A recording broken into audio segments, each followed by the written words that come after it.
피스아눌록, 지금은 평화로운 중북부의 도시지만 이 강물 아래엔 아직도 피해 기억이 잠들어 있습니다. 이곳에서 태어난 한 소녀는 적국의 포로로 자라 왕으로 돌아와 그 제국을 무너뜨렸습니다. 그는 훗날 태국이 공식적으로 7대 대왕이라 부르는 위대한 군주 중 한 사람이 됩니다. 나레수안 대왕. 태국인들에게 그는 자유의 아버지 그리고 민족의 해방자로 불립니다. 하지만 그 위대한 서사의 첫 장은 굴욕으로 시작됩니다. 여기는 나레수안 궁전이 있는 궁전 타워입니다.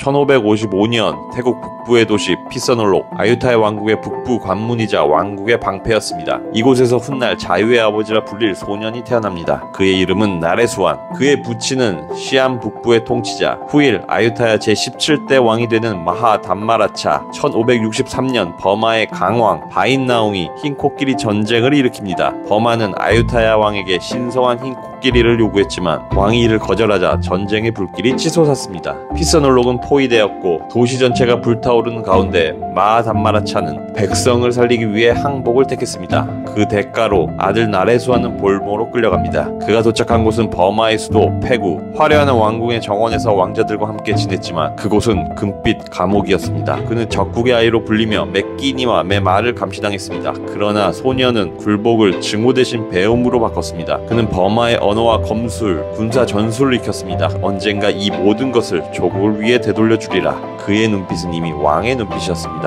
아까 전시관에서 봤던 타워는 한번 직접 둘러보겠습니다.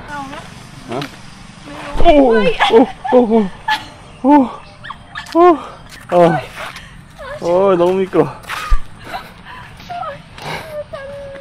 부처님. 저에게 이런 시련. 1569년 버마군은 아유타야를 함락시켰습니다. 바인나웅은 마하 담마라차를 봉신왕으로 임명했고 그의 충성을 보상하기 위해 왕좌를 허락했습니다. 그로부터 2년 뒤 1571년 16살의 나레수안은 버마로부터 석방되어 고향으로 돌아옵니다. 그의 누이 수판 깐라야 공주가 대신 볼모로 보내진 뒤였습니다. 하지만 그가 돌아온 왕국은 버마의 그림자 아래 있었고 그 자신도 버마식 옷을 입은 왕자였습니다. 백성들은 속삭였습니다. 저 아이는 더 이상 시암의 피가 아니다. 그러나 그는 증명했습니다. 피스아눌록은 방비를 다시 세우고 병사들을 재편하며 무너진 왕국의 심장을 되살렸습니다. 그의 검은 이미 자유의 검이었습니다. 1584년 버마 내부의 내전이 시작되며 왕권이 흔들렸습니다. 버마 왕은 나레수안에게 수도로 오라 명했지만 그 길목에서 그는 암살 음모를 알게 됩니다. 그 순간 나레수안은 결단했습니다. 그는 자신의 군을 크랭이라는 마을에 집결시켰습니다. 그리고 버마 사절을 향해 이렇게 말했습니다. 이제 시암은 버마의 속국이 아니다. 우리의 주권은 이 땅 위에서 다시 세워질 것이다.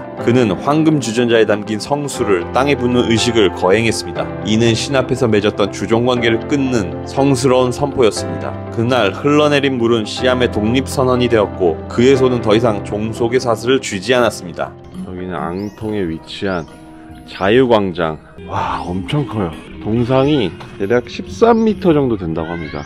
나레수안 동상들을 심심치 않게 여러 태국 지역에서 볼 수가 있는데요. 특히나 이렇게 물을 따르는 형상을 한 동상들이 많아요. 아유타야는 더 이상 버마의 속국이 아니다라는 뜻을 내포한다고 합니다. 그러니까 자유의 아버지라고 불리는 이유가 있죠. 1593년 1월 18일 시암과 버마의 운명을 가른 결전이 벌어졌습니다. 버마의 왕세자 밍이스완은 대군을 이끌고 침공했고 전장은 수판부리의 평원, 지금의 농사라이었습니다. 수천의 병사들이 숨죽이는 가운데 두 왕자는 코끼리에 올라 창을 맞대었습니다. 이 결투는 왕 대 왕의 싸움이 아니라 국가 대 국가의 명예를 건 승부였습니다. 민치수의 창이 허공을 가르고 나레수안의 창은 적의 갑옷을 꿰뚫었습니다. 적의 왕세자가 쓰러지자 전장은 침묵했습니다. 그날의 승리는 시암이 다시 태어난 순간이었습니다. 나레수안은 그날 이후 자유의 왕으로 불렸고 이날은 지금도 태국에서 왕립군 기념일로 기려집니다.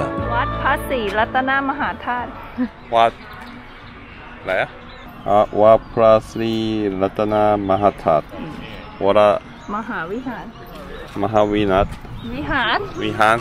여기가 태국에서 가장 아름다운 3대 불상이 있는 곳 중에 한 곳이라고 합니다.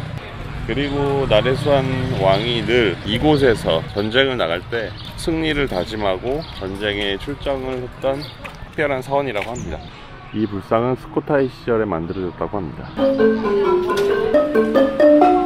뷰티풀 부다, 가장 아름다운 불상이 있는 우보솥입니다. 그 불상이 바로 앞에 있는 불상인데요. 느낌이 좀 남다르긴 합니다. 부처님이 돌아가신 이 형상을 한 이것은 아유타야 시대에 만들어졌고 태국에서 하나밖에 없는 불상이라고 합니다.